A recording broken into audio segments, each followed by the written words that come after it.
bonjour, bienvenue à l'émission L'heure de la bonne nouvelle. Il nous fait plaisir de vous retrouver à nouveau à cette émission. Aujourd'hui, nous avons une émission, encore une fois, très chargée. À la chronique La Bible répond, nous répondrons à la question suivante. Pourquoi est-ce qu'il faut croire en la Bible? Vous savez que l'émission L'heure de la bonne nouvelle amène, semaine après semaine, dans votre foyer, le message de l'Évangile, mais non pas le message de la religion, mais le message qui est tiré de la parole de Dieu. Alors, pourquoi est-ce qu'il faudrait mettre plus de foi dans ce livre-là que dans l'enseignement de la religion ou que dans tout autre enseignement? Eh bien, c'est la question à laquelle nous allons répondre aujourd'hui à la chronique La Bible répond. Également, j'aimerais vous rappeler, vous le savez, qu'à toutes les émissions, nous vous offrons de la littérature. Et à nouveau, cette semaine, bien sûr, nous vous ferons une offre spéciale. Mais il y a quelque chose de nouveau. Nous voulons faire appel, nous voulons cibler particulièrement des gens qu'on n'a pas tellement l'habitude de s'adresser, auxquels on n'a pas tellement l'habitude de s'adresser à l'émission L'heure de la bonne nouvelle. Mais on a quelque chose de bien spécial à notre offre. On vous invite à demeurer avec nous. Et bien sûr, il y a, comme vous le verrez, des numéros de téléphone qui vont paraître à l'écran, au bas de votre écran, tout au long de l'émission. Ces numéros de téléphone correspondent à des conseillers spirituels qui sont là dans votre région. Ils sont là pour répondre à vos questions. Sur ce que vous entendez, vous avez peut-être des questions qui viennent et vous aimeriez avoir une réponse assez rapidement. Eh bien, qu'à cela ne tienne, il y a dans votre région un ou des conseillers spirituels qui sont là, prêts à répondre. Vous n'avez qu'à décrocher votre appareil de téléphone, composer le numéro de votre région et il y a quelqu'un qui se fera un plaisir de répondre à vos questions. Et bien sûr, le gros morceau de notre émission, c'est le message de la parole de Dieu, évidemment. Et cette semaine, c'est notre ami Gaston qui va amener le message. Bonjour, Gaston. Bonjour, Jean-Pierre. Ça va bien? Ah oui, oui, très, très bien, oui. C'est un peu spécial pour toi d'être accueilli à l'émission L'heure de la bonne nouvelle? Oui, c'est plutôt l'inverse qui se produit. Hein?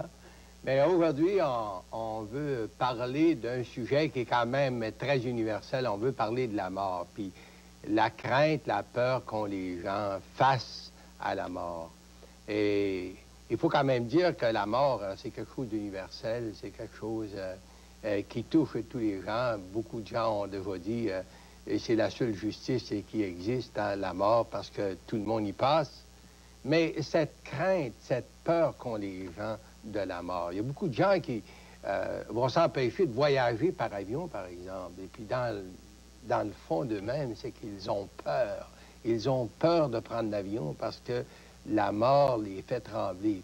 Ils ont peur, ils pensent aux certaines catastrophes qui sont déjà arrivées, même si on sait que c'est peut-être un des moyens les plus sécuritaires. Bon, les gens ont peur de cette incertitude-là. Puis je crois, moi, que c'est causé par l'après la mort.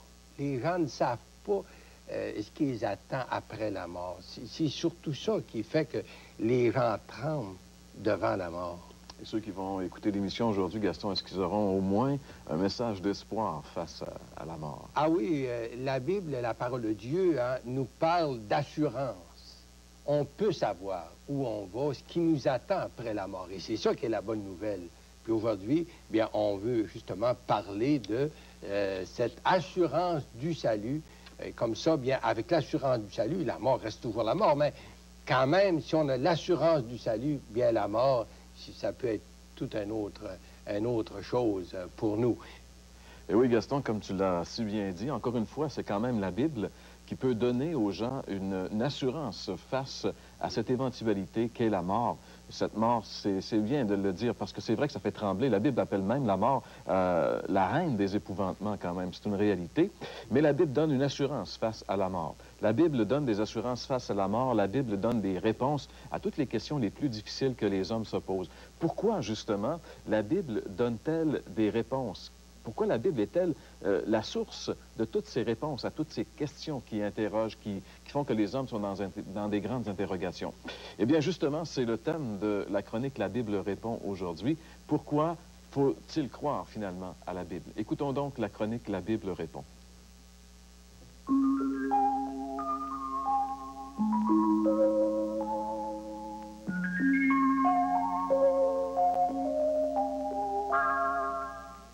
Pourquoi faut-il croire la Bible? Pourquoi est-ce qu'il faudrait croire la Bible plus que n'importe quel autre livre en réalité? Eh bien, tout simplement parce que, contrairement aux autres livres, la Bible n'est pas un livre d'homme, mais bien le livre de Dieu. En réalité, la Bible, c'est un livre miraculeux qui vient de Dieu. Miraculeux d'abord dans sa rédaction. Aucun autre livre n'a été rédigé comme la Bible. Vous savez que la Bible a été rédigée par une quarantaine d'écrivains différents qui ont vécu à des époques très différentes, qui avaient des arrière-plans très différents, un niveau de culture très différent. Il y avait par exemple des hommes très érudits qui ont écrit la Bible, comme Moïse, qui est un homme qui était très sage, très instruit. Par contre, il y avait aussi des hommes qui étaient très peu instruits, des hommes de tous les jours, des pêcheurs de la mer de Galilée, comme Pierre, Jean et d'autres apôtres. Il y avait toutes sortes d'individus, des bergers, des rois ont écrit, des hommes qui étaient élevés en dignité. Et ce qui est intéressant, c'est que tous ces hommes-là qui ont écrit à des époques différentes n'ont jamais écrit des choses qui se contredisent les unes les autres. Et ça, c'est tout à fait miraculeux. On voit que ces individus étaient des hommes que Dieu utilisait pour nous révéler sa pensée. Miraculeux dans la rédaction, miraculeux également dans sa présentation. La Bible est un livre complètement différent. Imaginez-vous un livre qui a été écrit sur une période de 15 siècles. Il y a entre les premiers écrits et les derniers 1500 années environ. Aucun autre livre, bien sûr, n'aurait pu être écrit sur une période aussi longue. Et encore là, ce qui fait l'originalité de la Bible, c'est que même dans une période aussi longue, il n'y a pas non plus de contradiction. Et aussi, sa diffusion. Aucun autre livre n'est diffusé comme la Bible. On dit que la Bible est un best-seller. Il est vendu comme le livre le plus vendu à toutes les années. Et ce qui est intéressant, aucun autre livre n'est aussi largement diffusé que la Bible. La Bible, dans quelques portions, peut-être pas dans son entité, mais dans quelques portions, est disponible dans plus de 2000 langues. 2000 langues. La Bible est traduite en 2000 langues dans des portions. Alors ça, mes amis, il n'y a aucun autre livre qui est aussi largement diffusé que la Bible. Donc, cela nous démontre que la Bible n'est pas le livre des hommes, mais vraiment le livre de Dieu. Sa préservation au travers des siècles, on a voulu détruire ce livre-là, mais il a toujours été miraculeusement protégé. Et ça, c'est pas le hasard, c'est parce que Dieu veille sur sa parole qu'il veut nous communiquer. Il faut le croire, il faut croire la Bible, mes chers amis, justement parce que c'est la parole de Dieu. Et la Bible le dit elle-même qu'elle est la parole de Dieu. Dans la deuxième lettre que l'apôtre Paul écrit à son ami Timothée, il lui rappelle cette grande vérité. En 2 Timothée, chapitre 3 et le verset 16, l'apôtre Paul dit « Toute écriture est inspirée de Dieu et utile pour enseigner, pour convaincre, pour corriger, pour instruire dans la justice. » Toute écriture, et le mot écriture fait allusion aux 5 lettres à la Bible, est inspirée de Dieu. Quelqu'un a dit, si on croit la Bible, elle nous sauvera. Si on la néglige, elle nous condamnera. Donc, mes chers amis, pourquoi croire la Bible? Tout simplement parce que c'est la parole de Dieu et que c'est bon pour nous de la croire.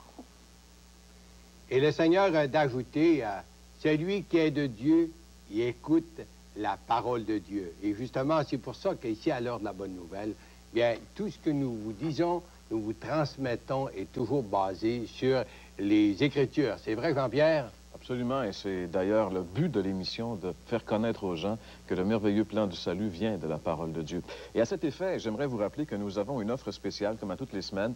Depuis quelques années, nous offrons ce recueil de méditation quotidienne, recueil de méditation biblique qu'on appelle la bonne semence. Certains appellent ça un calendrier parce que, bien sûr, vous pouvez vous l'utiliser comme calendrier. Il y a à chaque jour, évidemment, la date, il y a un texte biblique, et à l'envers, bien, vous avez une méditation sur ce texte biblique. Il y a une méditation pour chaque jour de l'année. Donc, c'est vraiment un trésor à posséder. Et nous vous l'offrons tout à fait gratuitement, le calendrier Bonne Semence. De plus, évidemment, comme la parole de Dieu est tellement importante, Jésus a dit, l'homme ne vivra pas de pain seulement, mais de toute parole qui sort de la bouche de Dieu. Si, malheureusement, vous n'avez pas à la maison au moins un exemplaire du Nouveau Testament, qui est la deuxième partie de la Bible, ça aussi, nous vous l'offrons tout à fait gratuitement. Vous n'avez qu'à nous écrire, vous allez voir l'adresse dans quelques instants. Nous avons également cette année un livre, un excellent livre de M. Gaston Racine. Il y a dans le Nouveau Testament, dans l'Évangile de Matthieu, au chapitre 24, une série de textes du Seigneur Jésus-Christ, chapitre 25, pardon, où il parle, le Seigneur dit, j'étais nu, vous m'avez pas vu, j'avais faim, vous m'avez pas nourri, etc. Et M. Racine, à partir de ces textes-là, a construit construit ce livre merveilleux qui nous permet d'entrer vraiment en contact avec ce Christ inconnu. Alors, pour le lire, nous vous l'offrons aussi gratuitement. Il y a des gens qui disent, moi, j'aime pas lire des grands livres. Eh bien, justement, ce livre-là ne contient environ qu'une centaine de pages. Il n'est pas tellement long à lire et vous allez tellement l'aimer lorsque vous aurez commencé que vous allez certainement vous rendre jusqu'à la fin. Et comme on vous l'a dit au début de l'émission, on a un spécial cette année. Nous aimerions rejoindre les jeunes. On sait qu'il y a beaucoup d'enfants qui nous écoutent. Eh bien, pour vous, les jeunes, nos amis, nous avons cette revue qui s'appelle Toujours Joyeux. C'est une revue qui est présentement envoyée à travers le monde entier, le monde francophone. Une revue qui est faite par M. Samuel Grandjean, qui communique l'Évangile d'une manière spectaculaire aux jeunes. Il a un don de Dieu tout à fait spécial pour justement communiquer à travers des histoires vécues, des faits vécus, l'Évangile. Dans cette petite revue, vous trouvez par exemple des images à colorier. On sait que les jeunes aiment beaucoup colorier. Il y a également des petites histoires à compléter. Il y a des dessins qu'on peut faire en suivant les chiffres. Enfin, un tas de choses qui vont certainement intéresser les jeunes. Et d'autant plus, ce qui est merveilleux, c'est que tout cela est fait pour amener les enfants à rencontrer le Christ vivant. Alors, la revue Toujours Joyeux pour les jeunes, nous vous l'offrons cette année à toute personne qui en fera la demande. Alors, comme vous voyez, on a beaucoup de choses à vous offrir et tout ça, mes chers amis, c'est gratuit. Profitez-en, il n'y a pas grand-chose de gratuit aujourd'hui. Alors, nous vous l'offrons gratuit. Tout ce que vous avez à faire, vous nous écrivez, vous voyez l'adresse maintenant, l'heure de la bonne nouvelle, casier postal 1054 Sherbrooke, Québec, J1H5L3. Je répète l'adresse, l'heure de la bonne nouvelle, casier postal 1054 Sherbrooke, Québec, J1H5L3. Et maintenant, nous passons bien sûr à notre message de la parole de Dieu. Comme vous le savez, Gaston nous a parlé un peu au début de l'émission que son sujet était la mort. Comment, Gaston, est-ce qu'on peut envisager la mort? Il est vrai que pour la plupart des gens, la mort sème toujours la panique, la peur.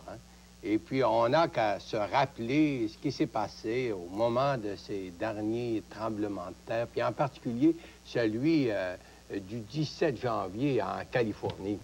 Des milliers de gens étaient en état de choc, pas tellement à cause des pertes de leurs biens, mais c'était la peur de mourir. On croyait que la dernière heure était arrivée. Plusieurs ont exprimé leur peur en disant on croyait que c'était la fin. Il en est ainsi chaque fois que se produit un cataclysme, que ce soit un tremblement de terre, ou encore un volcan, ou encore un ouragan qui se présente dans l'horizon quelque part. Bien sûr, les médias informent les gens des dangers, et beaucoup de gens vont quitter même leur foyer pour se mettre à l'abri quelque part. La peur de mourir. Et que dire de tous ces gens qui, tous les jours, se font dire par le médecin, nous devons vous soumettre à des traitements de chimio ou radiothérapie. C'est normalement suivi par une période de choc. La peur de mourir, le cancer et ces derniers temps, le sida, sont des mots qui sèment la peur, puis la panique chez beaucoup de gens. La mort reste toujours l'ennemi numéro 1 de l'homme. Même si la mort est universelle, on ne s'y habitue jamais. Comment devons-nous envisager la mort? Ou encore, quand devons-nous envisager la mort? Bien sûr que l'Écriture doit nous mettre en garde en nous disant « Prépare-toi à la rencontre de ton Dieu ». C'est lorsque nous sommes en bonne santé et puis en bonne forme et que nous avons toutes nos facultés mentales que nous devons y faire face et être bien préparés. La plupart des gens vont prendre de l'assurance en cas où la mort pourrait les toucher. C'est sûr qu'à longue échéance, et peut-être même à courte échéance, ça sera notre tour, ça sera ton tour. Personne n'y échappe. Quelqu'un a dit, bien sûr, c'est la seule justice qui existe dans le monde. Gaston, c'est un peu énigmatique, ça, la mort. Est-ce qu'on peut expliquer ça, la mort? Est-ce qu'on peut donner une explication? Bien, je crois que c'est l'Écriture qui nous donne, en fait, l'explication sur la mort et puis les causes de la mort. Pour beaucoup de gens, la mort, c'est la fin, point final, point, c'est tout. Mais si tel était le cas, nous n'aurions pas à nous en faire. Mieux vaudrait profiter de la vie. Des gens, c'est enfin de tout. Si la vie se résume par le présent, bien, nous pourrions bien dire, mangeons et buvons, car demain nous mourrons. Et pour beaucoup de gens, il semble que justement, ils en sont là. Mangeons et buvons, car demain nous mourrons. Mais tel n'est pas le cas. La Bible de nous rappeler, dans le livre de l'Ecclésiaste, puis on va lire justement ce texte-là, le 3e chapitre et le verset 11, et je cite, « Dieu a fait toutes choses belles en son temps, même il a mis dans leur cœur la pensée de l'éternité. » Bien que l'homme ne puisse pas saisir l'œuvre de Dieu ou que Dieu a fait du commencement jusqu'à la fin, Dieu a mis dans le cœur de l'homme la pensée de l'éternité. Selon Dieu, la pensée de l'éternité dans chaque être humain est une belle puis une bonne chose, puisqu'elle nous rappelle les conséquences de la vie face à la mort, face à l'au-delà. La Bible de nous répéter, prépare-toi à la rencontre de ton Dieu. Puis encore, jeune homme, fais comme te semblera bon dans la vie, mais sache que pour tout cela, Dieu t'appellera en jugement. C'est non seulement la mort, mais c'est l'après la mort qui inquiète l'homme. L'histoire humaine nous rappelle que l'homme, peu importe son milieu, sa race, son arrière-plan, l'homme sait que la mort n'est pas la fin. Et c'est ce que craint l'homme. Dieu a placé en lui la pensée de l'éternité. C'est incrusté dans son être. La Bible nous rappelle également, et je cite un autre texte qu'on retrouve dans l'Épître aux Hébreux, chapitre 9, verset 27. « Et comme il est réservé à l'homme de mourir une seule fois, après quoi vient le jugement. » Alors, selon la Bible, la mort marque le commencement d'une nouvelle dimension de vie, un état différent de vie.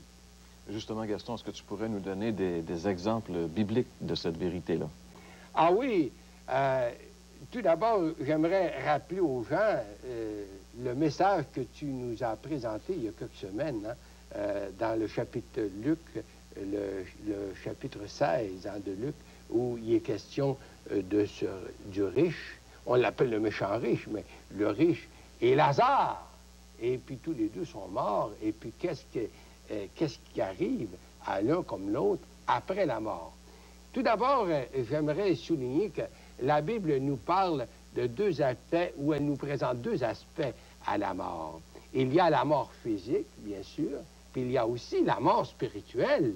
Et puis la mort spirituelle, c'est bien ce qui est arrivé en début. Au début, dans le livre de la Genèse, lorsque Dieu créa l'homme et la femme, ils étaient tous deux des créatures parfaites. Et tous deux jouissaient de la présence de Dieu. Tous deux avaient été créés pour vivre et non pour mourir. Dieu les avait placés dans ce jardin, puis ils allaient vivre et s'épanouir dans la dépendance de Dieu. Dieu avait planté au milieu du jardin l'arbre de la connaissance du bien et du mal avec la défense d'en manger. Bien sûr, pour rappeler à l'homme son autorité, sa souveraineté, ses droits de créateur. Le jour où tu en mangeras, avait dit Dieu à Adam et Ève, tu mourras certainement, Genèse chapitre 2, verset 17. Mais le péché de l'homme fut de défier l'autorité de Dieu et d'établir sa propre volonté, repoussant de ce fait la volonté de Dieu. Ce jour-là, Dieu intervint et chassa l'homme du jardin et de sa présence. Ce fut la séparation entre l'homme devenu pécheur et le Dieu saint, son créateur. Ce fut la mort spirituelle de l'homme et de sa femme, la séparation avec Dieu. Mais physiquement, ils vécurent quelques 900 ans, et puis, nous dit la parole, ils moururent. C'est bien sûr un exemple qui est tiré de l'Ancien Testament. Est-ce que le Nouveau Testament aussi nous donne des exemples de cet ordre-là? Ah oui, je crois, Jean-Pierre, que le Nouveau Testament nous présente cette vérité avec même beaucoup plus de clarté. Nous avons remarqué que le péché est la cause de la mort. Si l'homme avait été laissé à lui-même une fois qu'il avait péché, il serait sans aucun espoir de salut. L'homme aurait été séparé de Dieu éternellement sous la condamnation de Dieu, justement à cause du péché. Mais l'amour de Dieu n'avait pas changé envers l'homme, en dépit de son péché. C'est ça qui est merveilleux. Ce même Dieu créateur, celui qui possède en lui la source de toute vie, allait s'incarner dans un corps humain pour venir jusqu'à nous, afin de donner à l'homme la possibilité et le choix d'être libéré, libéré du péché, libéré de la mort. D'abord, la libération sur le péché ou sur la mort spirituelle, puis ensuite, la libération sur la mort physique. Puis nous lisons justement une parole de Jésus en Jean, chapitre 5 et le verset 25. Et je cite, « En vérité, je vous le dis, l'heure vient, elle est déjà venue, où les morts entendront la voix du Fils de Dieu, et ceux qui l'auront entendu vivront. » C'est sûr que Jésus, le Fils de Dieu, s'adressait à des foules de gens qui, à cause de leur péché, étaient morts spirituels et séparés de Dieu au moment même où il leur parlait. Est-ce que c'est la même chose un peu pour les gens qui nous écoutent, Gaston? Oui, malheureusement, c'est la même vérité qui s'applique à tous les gens. Toute personne qui n'a pas fait l'expérience de la nouvelle naissance dont a parlé Jésus, tu nous en as parlé dans le passé, hein. Toute personne qui n'a pas fait l'expérience de la nouvelle naissance dont a parlé Jésus en Jean 3 est séparée de Dieu à cause du péché. Et c'est ce qui fait que l'homme est spirituellement mort. L'Épître aux Éphésiens de nous rappeler un autre beau texte, le chapitre 2, le verset 1 à 3. « Vous étiez morts par vos offenses et par vos péchés, dans lesquels vous marchiez autrefois, selon le prince de ce monde, selon le prince de la puissance de l'air, de l'esprit qui agit maintenant dans les fils de la rébellion. Nous tous aussi, nous étions de leur nombre. » Alors, voyez, même l'apôtre Paul pouvait dire, nous aussi, nous étions de leur nombre. C'est en fait le lot de chaque individu. C'est très difficile pour l'homme, par exemple, d'accepter qu'il est séparé de Dieu et qu'il est mort spirituellement à cause de son péché. C'est comme s'il refuse de se voir à la lumière de Dieu. Mais regardons quelques textes de la parole de Dieu et je tourne à l'Épître aux Romains, chapitre 3 et le verset 22. « Il n'y a point de distinction, car tous ont péché et sont privés de la gloire de Dieu. » Et je passe au verset 12 qui dit, « Ainsi la mort s'est étendue sur tous les hommes parce que tous ont péché. » Et j'enchaîne avec un troisième verset qui nous dit justement, « Le salaire du péché, c'est la mort. » Finalement, Gaston, est-ce que ça signifierait qu'il n'y aurait pratiquement pas d'espoir pour les hommes? Ah, bien sûr qu'il y a beaucoup d'espoir même pour les hommes. De même que Dieu avait donné à nos premiers parents le choix de vivre dans sa dépendance et dans la voie d'obéissance. Encore aujourd'hui, Dieu, dans sa grâce, donne à l'homme le choix. Il fait entendre sa voix, il place l'homme devant la voie de la vie ou enfin la voie de la mort. Dans l'Épître aux Éphésiens, chapitre 2, versets 4 et 5, on lit ce texte, « Mais Dieu, qui est riche en miséricorde, à cause du grand amour dont il nous a aimés, nous qui étions morts par nos offenses, nous a rendus vivants avec Christ, et c'est par grâce que nous sommes sauvés. » C'est ça la bonne nouvelle. Le Fils de Dieu est venu jusqu'à nous afin de répondre pour nous et payer notre rançon. Dans l'Épître aux Romains, chapitre 5 et le verset 8, et nous lisons justement ce beau texte qui se cite comme tel, « Mais Dieu prouve son amour envers nous, en ce que lorsque nous étions des pécheurs, Christ est mort pour nous. En acceptant de porter nos péchés, le Fils de Dieu fit expiation pour vous, pour moi. Et c'est pour nous qu'il est descendu dans la mort. C'est notre mort qu'il a subie. » Et aujourd'hui, la parole de Dieu nous place devant un choix.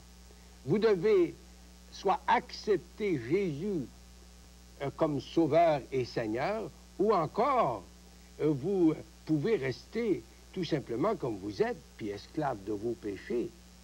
Et c'est par la foi qu'on doit recevoir Jésus. Il y a beaucoup de gens qui croient aujourd'hui qui sont corrects devant Dieu parce qu'ils se mesurent avec d'autres. On va toujours trouver des gens qui sont pires que soi. Puis ils vont dire, mais je ne suis pas pire que les autres. Sur quoi le Seigneur de nous rappeler que nous devons ancrer notre foi sur le Christ lui-même. Et sur qui est-ce qu'aujourd'hui nous ancrons notre foi? Écoutons encore les paroles de Jésus, ces paroles qu'il avait adressées aux Juifs qui étaient très religieux en Jean chapitre 8, verset 24. « Si vous ne croyez pas qui je suis, vous mourrez dans vos péchés. » Plus tard, il leur dira, « Je suis le chemin, la vérité et la vie, et nul ne vient au Père que par moi. » Mais, me direz-vous, je crois que Jésus est le sauveur des hommes, mais les démons y croient aussi.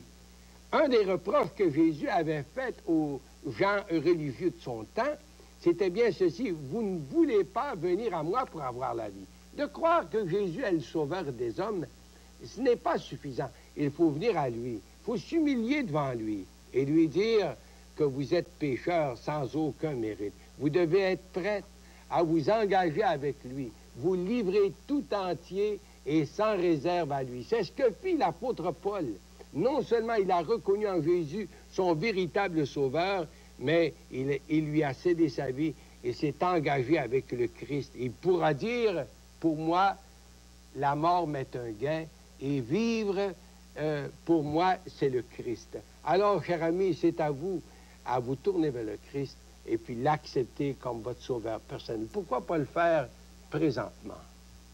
Oui, merci beaucoup, Gaston. C'est vrai de nous rappeler que l'apôtre Paul était vraiment un homme prêt à rencontrer son Dieu. Et vous, mes chers amis, est-ce que vous êtes prêts à rencontrer Dieu?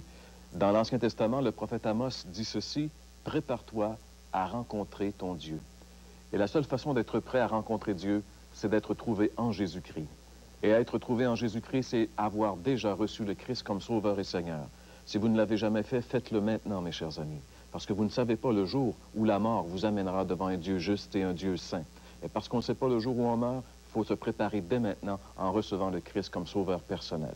Pour plus de détails, vous pouvez nous écrire à l'adresse qui apparaîtra à la fin de l'émission. Et c'est tout le temps que nous avons aujourd'hui. Nous vous disons à la semaine prochaine pour l'émission L'heure de la bonne nouvelle. Pour recevoir gratuitement la documentation annoncée dans cette émission, écrivez à L'heure de la bonne nouvelle, case postale 1054, Sherbrooke, Québec, J1H 5L3. Nous répétons, case postale 1054, Sherbrooke, Québec, J1H 5L3.